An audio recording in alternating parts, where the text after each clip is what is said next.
Okay, hello everybody. It's Vicky and Krysta. Hello. And we're here to host your week 2 Google Hangout. So don't forget that this is a live broadcast and you can post questions. When you submit questions, we'll see them on our screen and we can sort through them and check them out. So we are just a little bit early, so we're going to give it a minute, but you can get your thinking caps on if you're already logged in, and you can send us a question, and we'll start filtering through them as we go. Don't forget, you have to log in with your Google account if you have one to actually submit questions. Otherwise, you just have to watch and listen. Yeah. Oh.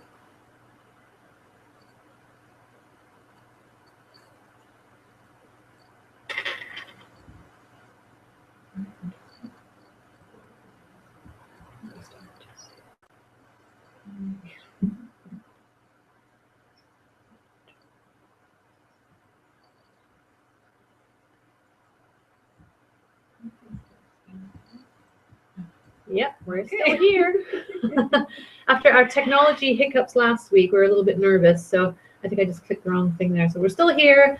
We were just saying that we're just going to give you a minute or two to start posting questions, and then we'll get stuck into some of the common themes that have come up in the discussion forum this week. And just to remind you, a lot of the discussion or a lot of the topic that's been going on in the past week has been about reproductive behaviors. So that will come up a lot. But we do have some other issues to touch on as well. Because of the trouble we had last week, what ended up happening was we sent out a new link to everyone that was online, but it meant that we couldn't actually record the video on the session. But Krysta and I agreed to do a summary of what we talked about, and we've got a draft of that now, and I will finalize it today, and I'll put it up onto the Google Hangout this evening, and I'll send an announcement so everybody knows it's there. Great. That's good to see. Okay, so we'll get started with some of the discussion themes that have come up in the week 2 discussion forum. One thing that's been causing lots of amusement but also frustration is Johnny Templeton's interview. Johnny Templeton is the guy who he and his wife run Culane Chooks, which is about half an hour down the road from here, and he's a West Coast man from Scotland, and of course he has quite a strong Scottish accent.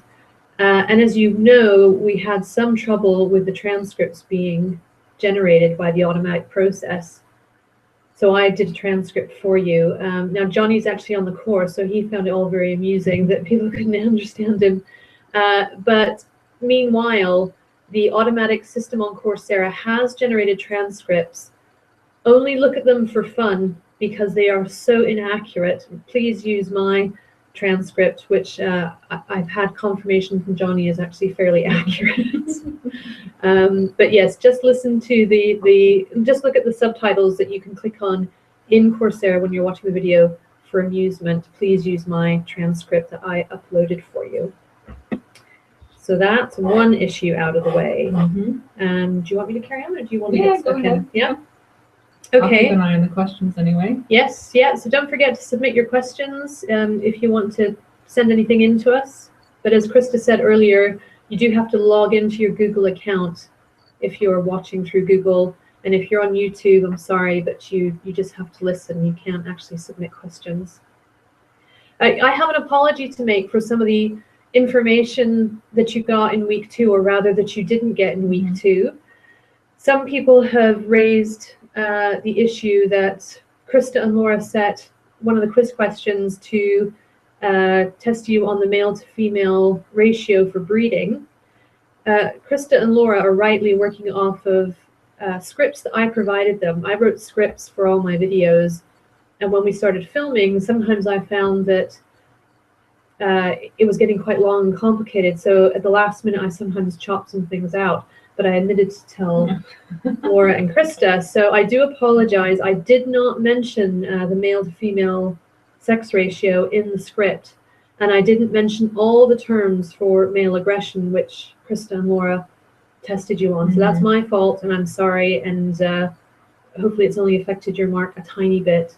And we've been looking at the statistics for, well, I say you have been looking at statistics for the well, everyone's doing really well. I think the average is 94%. Right. Good. Yeah. So yeah, those two questions don't seem to be giving the majority of people too many troubles.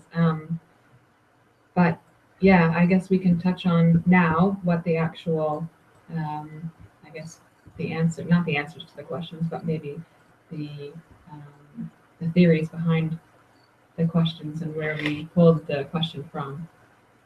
But what was in the script that Vicky hadn't said, but we had read and made the question off of, was that in junglefowl harems, usually you would see one male for every 4 to 10 females.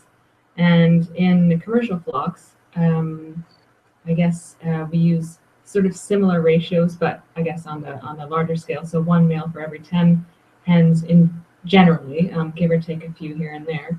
And this, I think, is with the aim to optimize breeding efficiency so that you're not tiring the males out, but you're not overpopulating the shed with males that aren't necessarily contributing to breeding as much as some of the other males. So hopefully that will clear up some of the issues for that one question. And then do you want to talk a bit about some of the other terms for male-to-male aggression? I think someone had brought up that it was frontal display and the high stepping advance that we hadn't touched on. So again, I apologize for that. I omitted to mention that. I was just going to go back to what you were mentioning about the rooster to hen ratio. It's perhaps less important here because I'm assuming from what the discussions we've had. Yes, we did say junglefowl harem. That's where the basis of the information comes from, where this 1 male to 4 to 10 females comes from. That's how it happens in the wild. So yes, you're absolutely right with your question. We did say junglefowl harem there just a minute ago. It's perhaps less relevant here because we're assuming that most of you rear poultry in a kind of backyard setting. But Krysta did mention to me if we wanted to tell you a little bit about spiking when it comes to putting males into flocks. So in commercial flocks, you will have this 1 male to 10 female ratio. But sometimes what breeders do, or very often what they do, is as the males have been in for a while, they will spike the flock with some new young males, and that kind of spurns on the existing males to reproduce more, I guess, because of competition. And they generally see an incline in the fertility and of their eggs because they've done what they've called spiking the flock with new males. So that sometimes happens. And that's that one covered. Yeah, let us know if there's any other clarification needed for the ratios. And I think some people had said that in their backyard flocks, they could see maybe fewer males working for a larger number of females. But I guess in terms of the natural junglefowl harem or in a commercial system, the 4 to 10 is generally what we see. But yeah, your backyard flock might differ from that. And it may be that you might find if you did put in another male, you would get more hatchable eggs. But if you're quite happy with your 1 male and your 50 females, most people don't want too many roosters or cockerels, however you want to call them, in their backyard. If that works for you, that's great. That one done? I think so. Okay. So if you have any more questions on that, please send them in. Yeah. Yep. Something that came up in some questions that were posted, in particular for the Hangout, there were quite a few questions on chicken nutrition. Things like, can you use peas, legumes, and so forth in chicken diets, things like this. Unfortunately, it's a bit out of the scope of this particular MOOC to go very heavily into nutrition because of time, in part, but also because it's not our area of expertise. But we can tell you that it's very common to use things like wheat, corn, soybean in diets because they're high in energy and in protein, which you need a fair amount of in poultry diets. But certainly you can give them lower planes of nutrition diets, but which is probably perfectly acceptable if you're not concerned with producing 300 eggs a year from your hens and you don't want your meat chickens to grow in 5 or 6 weeks. If you're happier with slower growing chickens and less egg production per year, and if you're using more traditional breeds that aren't as don't have the same high plane of nutrition requirements as the commercial breeds, then those will possibly be fine at particular levels. There are quite a lot of anti-nutritive factors in some of those ingredients I mentioned, the peas, the legumes, the beans, but I can't tell you how to treat them to make them okay to add to your chicken's diet. So I am sorry, a little bit outside the scope of our expertise, but we can suggest to a colleague that he writes a chicken MOOC if you're really interested in chicken nutrition. We just got... Yeah, we have a question here coming through. Let's just see, we have a couple. Yeah, we've got a question about synchrony. We'll go into that a little bit in a moment, Louis. Yeah, we'll do that.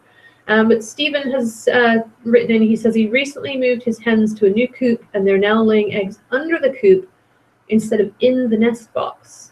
What's causing this behavior and how to change this behavior? There must be something about the underside of the coop that's either attractive to them or something about the coop itself that's unattractive to them. We maybe need a bit more information about what the coop's like, Stephen. Would you be able to put this on the discussion forum, please, and you can upload a picture. And if you can send a picture in, then we can help you a bit more, and so can your fellow course mates, I think. So let's tackle that one once you get a picture online. Yeah, but changing the behavior, I think, would, I guess, require putting something that's unattractive or making somehow this under the coop nest unattractive to the hens, isn't it? Yeah, I mean, you could block it off, I suppose, and then they just couldn't get into it. But it's not always totally obvious what makes a hen's brain works.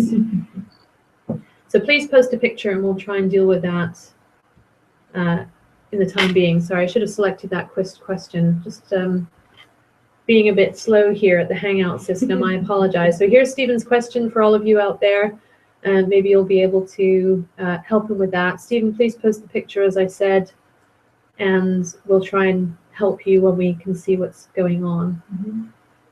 Okay? Yeah. Okay, so should we go on to this?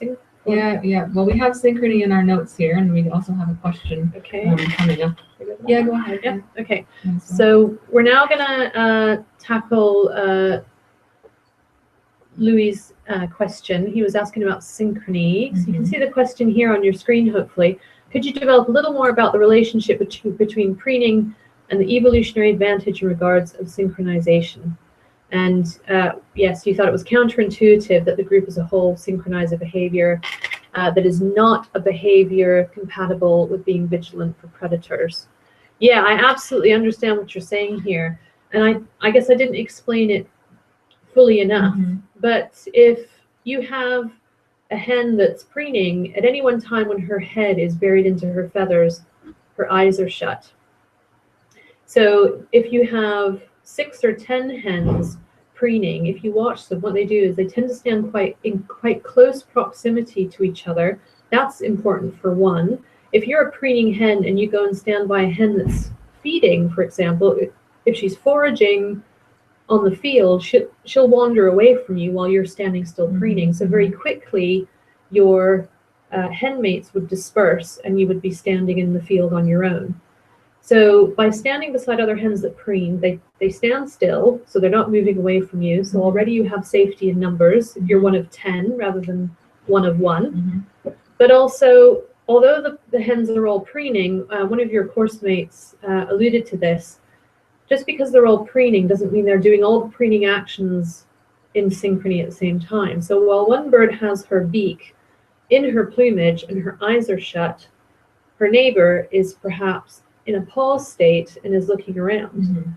And this neighbor here is almost ready to take her head out of her plumage and look around. So you've got 10 birds preening that preen and look, preen and look, preen and look. And so if you watch a group of hens preening, then almost at no time are all the hens with their eyes shut. Somebody is always looking around. Mm-hmm.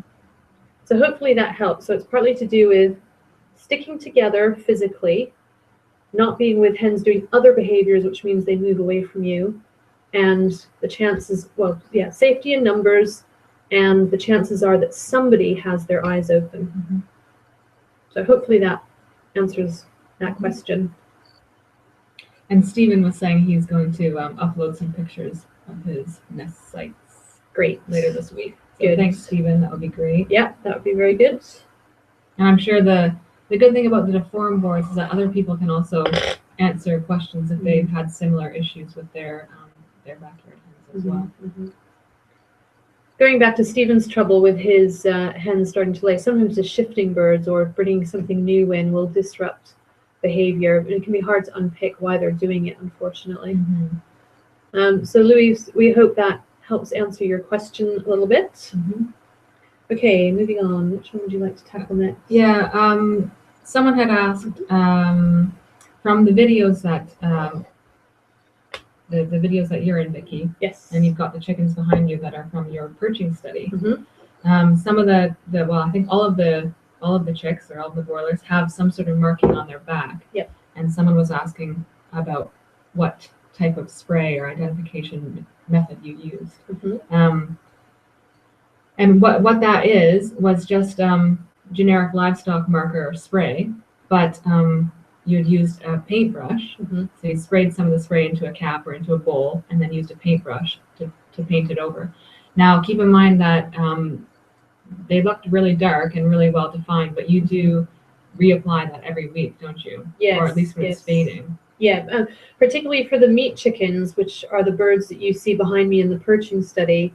They're growing so fast and their feathers are developing so rapidly that if we didn't remark them every week, Mm-hmm. the color mark would fade away. Now, if you mark birds that have all their feathers in, they're not going through any molts or anything like that, then you can spray them less frequently and the markings will stay. You can just, it is literally a spray can of stock spray or livestock spray, as you called it. So you can literally spray it onto the bird. But as Krysta said, in this case, because the birds were so small, we sprayed it into the cap of the stock spray and used a little paintbrush. I got a child's paintbrush and painted it on. Yeah, I think that way, if you're doing different markings, if you have some reason that you want to mark certain birds differently than the other ones, like I think you had different shapes or you want to put numbers on, having the paintbrush means you can have a bit more precision rather than the spray, which would just give you maybe a line or a blob. And depending on how the bird moved or how much their wings were flapping, then you could come with quite a mess. So you can also use different colors. What did you use for your white birds? I didn't actually spray my trial birds, no. But I have done some research with pigs. And we used just actual human hair dye on the backs. Yeah. And that we did have to, we used a paintbrush as well, and we did have to reapply, especially as the piglets, if they weren't hairy enough, then it didn't stick to their skin as well. Yeah, but we used a non-ammonia hair dye, so it wasn't toxic. Maybe with birds, you maybe want to avoid hair dye because they will preen at the place you've sprayed, and they'll come away with colored beaks. But you can get all colors of stock spray. We use black on white chickens because it's really easy to see, but you can get red, orange, blue, green, purple. We would probably recommend you stay away from red because that can attract pecking. So red and orange we generally try and avoid. Okay, that's that one done. We've got a few questions coming in about perching. One is asking about the best shape of a perch, and there's another one asking about the age of introduction for perches. I think click on one of them. Let's start. I think this one came through first. And then we'll click on that first. So this is Yvonne's asking this question about the best shape of a perch in cross section, round, square, or rectangular. That's a really good question, Yvonne. Also, perch material Mm-hmm. is quite important for this too. So commonly, people use wood, plastic, or metal. Mm-hmm. Anything else that people use? Well, I guess if you're having backyard hens, you can use branches just Mhm. out of the back of your trees, which are, in my opinion, probably the best. There is quite a bit of work that has looked into different shapes and what would be the best cross section, but I don't know if there's a general consensus on which one is the best. Yeah. Um, I'm going to draw it while Yeah. Krysta talks. But I have heard some suggestions that though they wouldn't necessarily be ideal in a commercial system, but branches or things that offer different shapes along the length of the perch mean that the chickens or the hens can move and adjust their foot where the pressure is hitting their foot pad at different times. So having something that's just Maybe uniform diameter, shape, yeah. uniform diameter means that no matter where they are along the perch, the pressure is the same on all parts of their foot, which might, I mean, it could be fine, but it might lead to problems with foot pad issues. But then having something that's more maybe like a natural, what you'd find in a tree, so it has bumps here and there, or some places that are skinny. Sometimes. Yeah, so then they can change and adjust and put pressure on different parts of the foot. Yeah. So if you have backyard hens, maybe that's something you'd consider, is just cutting a few branches out. And even if you have a coop, you could, set up some branches rather than just having a piece of wood. But in a commercial system, you wouldn't see that. Wouldn't be possible. No. Something the reason I became a scientist is I'm really not very good at art. So I'm going to show you this picture. The trouble with square is it can be quite sharp on the feet, so the corners can dig into the feet. Potential problems with things that are totally round is sometimes they can be a bit slippery depending on the material. So probably the preferred shape at the moment is something called squoval. So it's square, but it's got rounded off edges. Yeah, or beveled edges. I would call beveled. them. Yeah.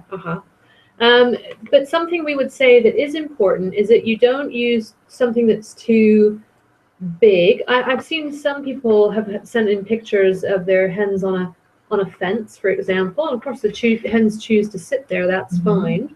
But something you want to take advantage of in birds is the natural tendon locking mechanism. So when a bird stands on a perch, her claws will naturally grip the perch, and actually the bird has to flex to let go. This is why birds can sleep on perches.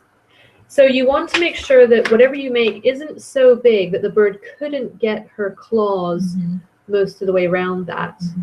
So I try to demonstrate that. You don't want something too thick too in tall, the vertical plane. Yeah, too tall, so that they can't curl their feet around. This is too skinny in cross section, but something bigger than that they can show this tendon locking mechanism is helpful. Yeah, and I think also another, similar to what I was saying before, but having different varieties if you can, so the birds can choose what they prefer, and then they can tell you. I mean, I guess it would depend on individual birds as well when you're talking small scale, but generally research is performed on larger numbers of birds, and we try to get general ideas of what bird preference and bird behavior is, but then you will have differences in individual birds. So maybe that's a good question to post in the forum boards as well, and see what other people have put in their sheds.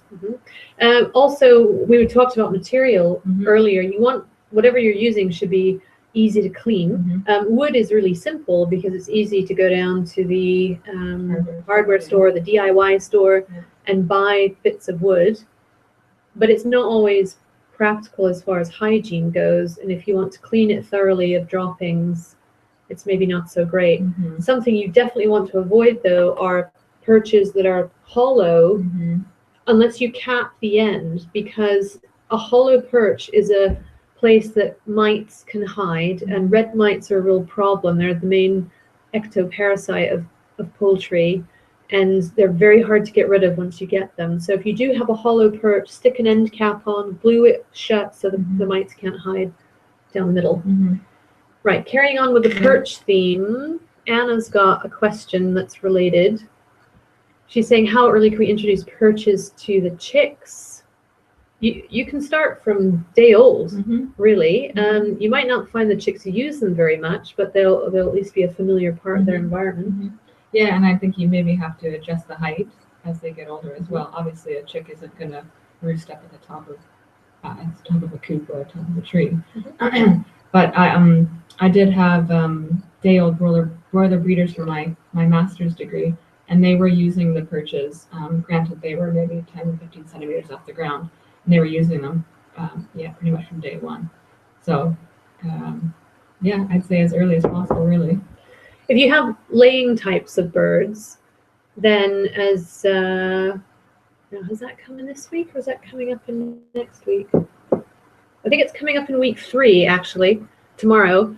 I've introduced some information about the benefit of providing perches to laying birds. So particularly if you have raised nest boxes, allowing hens to learn about perches when they're young, so before they're laying eggs, means that they learn how to move through the 3D space in your chicken coop or in your setup, and they're much more likely to go and lay the eggs in the nest box that are a few feet off the ground rather than lay eggs on the floor. But if you don't rear laying birds with perches, then you get a much higher incidence of floor eggs, which are dirty and more prone to be broken, stepped on by you, and so forth. So as far as a cutoff date for introducing them, I would think now the paper that I quote, I think they introduced the perches at 8 weeks of age in laying type birds, and they still found an effect of putting the perches in at that age at reducing floor eggs compared to laying hen birds that never got perches. But I would certainly recommend you put them in sooner than that. I would say before 4 weeks. Okay. Right. Okay. What if we wait for more questions to come in? Did you want to answer? We talk about the nutrition one. Yeah. Bathing? You can take that one. Okay. One of the questions that came up on the forum was, what were the other functions of dust bathing? I had emphasized the fact that dust bathing's function is to remove stale preen oil, which helps keep the feathers fluffy and therefore helps to insulate the bird. And the question was, do they have a role in removing parasites on the feathers? And certainly I've read work, not recent work, but I have read work that suggests that that is the case, that dust bathing helps to knock off ectoparasites. But I'm not sure. I haven't seen anything lately, but I haven't been looking for that kind of research. So I'm not saying no, but I'm not sure. Red mites, which as I mentioned earlier, are the most problematic of mites for fowl, are extremely small. So they're hard to get rid of. And they don't tend to live on the hen. They apparently come out at nighttime, although we've had red mites here and we've seen them. They come out during the day. But they don't tend to live on the birds. They tend to come off of the birds and live in the woodwork and things and go on to the bird to feed. So dust bathing may help, but I don't think it would eradicate. But yes, it is possible that dust bathing is playing a role in removing ectoparasites. I sound like a politician, don't I? I don't really want to commit to a really firm answer. That's the best I can say at the moment. Yes, we're getting another comment about perches. Yeah. Should we take this one? Okay. So Yvonne is asking whether metal perches would be more susceptible to changes in temperature.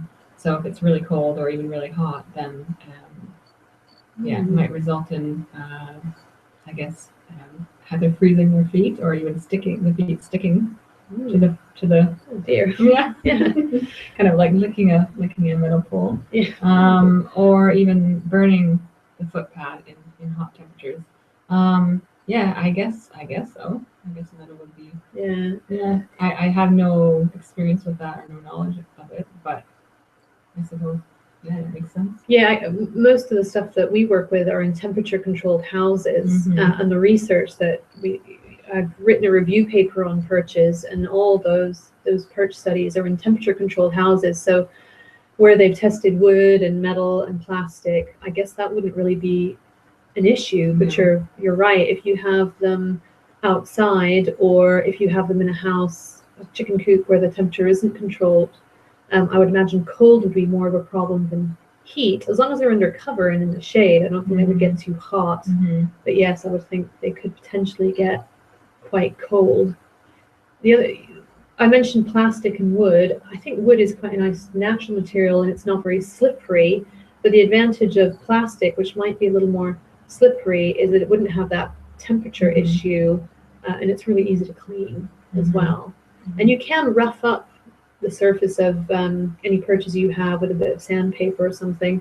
Not too much, because you don't want to irritate the feet, but just to give them a little bit of grip. Or maybe if this is your perch, you don't have to rough up the entire perch. You can make rougher portions. So, which goes back to what Krysta was saying, it enables the birds to move up and down and find bits they prefer. We've got this. This is answer it. 3 chickens in a coop, all peaceful. One definitely pecks the other if it tries to eat at the same time as the other one. Is this? Oh, you've got a video. Is there? Is this aggressive? Yeah, so the question's coming in 2 parts. Sorry, we're just trying to read both parts. Can we select 2? No, I think it bumps that one out. Yes, So Aiko's saying it seems excessive to get separate feeders for the birds, because it only happens at the morning feeding time, and there are only 3 of them. But yeah, it sounds like aggression. We'll look at the video. I don't want to start the video in case we. Well, I suppose we can try.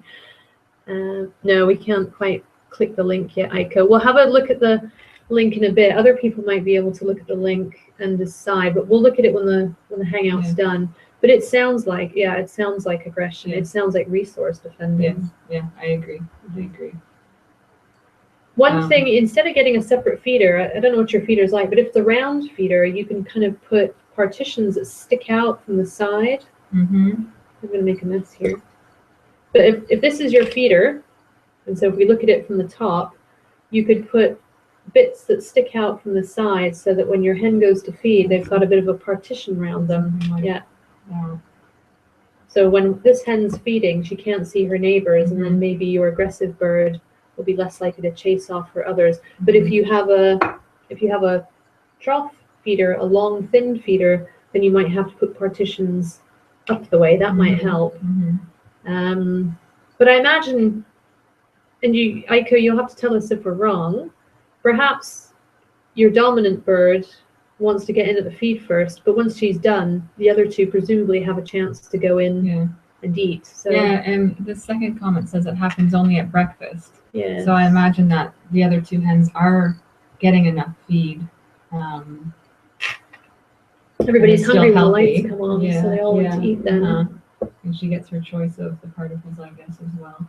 As long as your other 2 aren't getting head wounds and their body weight feels adequate, then you might just have to accept you've got a dominant girl, and she is going to chase the others away. So unless it's causing physical wounding or body weight loss, you might just have to live with it. If we take that question away, what do we have? It'll still be here. We're just thinking about the technicality. It'll still come up in our list, I think. We're getting another question about perching again. Yeah, okay.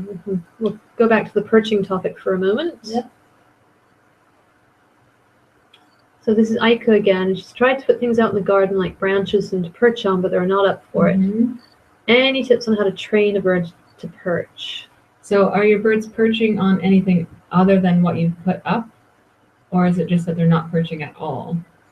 I guess we'll have to wait for an answer for that. Yeah, I don't think perching necessarily means or not perching means that the birds aren't happy. If they're not if they're choosing not to perch, I guess that that's their choice, and that shouldn't be affecting their welfare. But also, if you didn't get them as chicks, and so if you bought them as adults, and I'm guessing that you're talking about hens, then they may not have been reared with perches as chicks, and so they haven't learned how to perch. Sarah, who you saw an interview with in week 1, she had problems with her hens not perching, and she lifted them onto perches quite frequently for a number of weeks to train them to use the perches, and that did work eventually. So you can pick them up and help, and you might entice them to stay on the perch if you can tie a plastic cup with mealworms in, or maggots, or worms in there, and they'll fly straight down. Unless you're really worried about predators, then you might just offer it, but have to accept they don't use it. Yeah, I think Aiko is saying the third hen usually waits at the feeder while the dominant hen accesses the feed in the morning. It's the second one that keeps trying. The second one keeps trying. Well, that's up to her. She can't mind getting pecked for a possible risk of getting a. I think you just leave it. Yeah. Okay. I've got a question about drinking as well. Okay. Select that one.